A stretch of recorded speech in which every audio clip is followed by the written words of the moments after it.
Hey everybody, Matt here, and I just wanted to make a few corrections before this video gets started. The first being that Come Together is not on Draw the Line. I got a little confused here.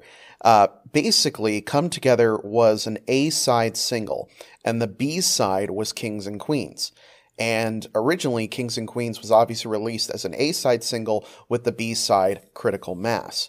The other correction I wanted to make was that I say in the video that Steven Tyler and Joe Perry worked on only 3 of the songs here. What I meant by that was they only worked as a pair, just those two, on 3 of the songs. They basically contributed to every song on this record, but there were only 3 tracks that they worked on as a duo. Just wanted to clear that up. That said, I hope you guys enjoy the video, and I will see you guys next time. In my opinion, the perfect trilogy of Aerosmith albums is Toys in the Attic, Rocks, and 1977's Draw the Line. While many share in that sentiment, and that the album is filled with classics, it also was the beginning of the band's downfall.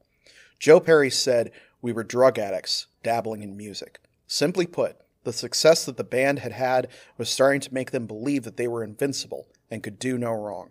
They were out of control, and manager David Krebs saw this. They were due to start recording in June of '77. He decided the band should record their next record away from a major city, and suggested a place called the Cenacle, a former convent. It was a huge 300-room building in Armonk, New York. He had hoped the remote area would keep them away from the excess of drugs and alcohol.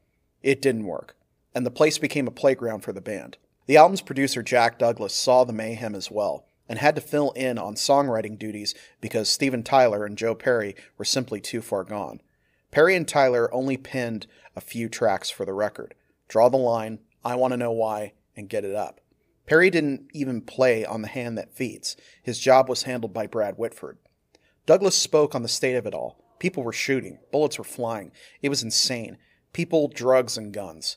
You know they don't go together. He also elaborated further on the writing process. He said, "The lyrics to Critical Mass came to me in a dream. I never expected Steven to record it, but he didn't have anything else, so he used my lyrics as written.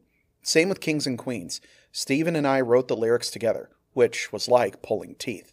The band didn't want to record the track Bright Light Fright, which led to more internal chaos. 2 covers appear on the record, Milk Cow Blues and Come Together. Come Together would be featured in the dismal Sgt. Pepper film, in which the band makes a very ragged appearance. A 3rd cover, All Your Love, would be recorded but was left off and wouldn't surface again until the release of the band's box set, Pandora's Box.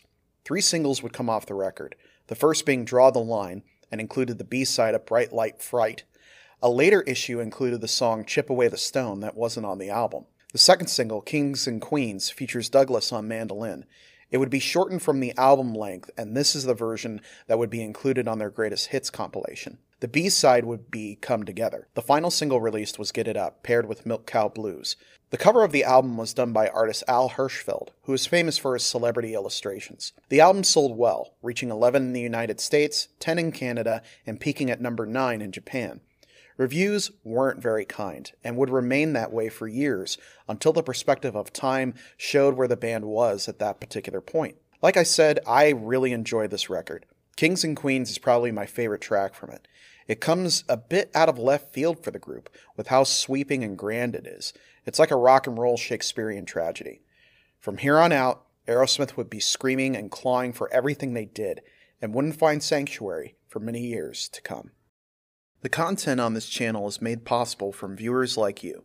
Help the channel grow by liking, commenting, sharing, and subscribing. Thank you so much for watching, and I will see you guys next time.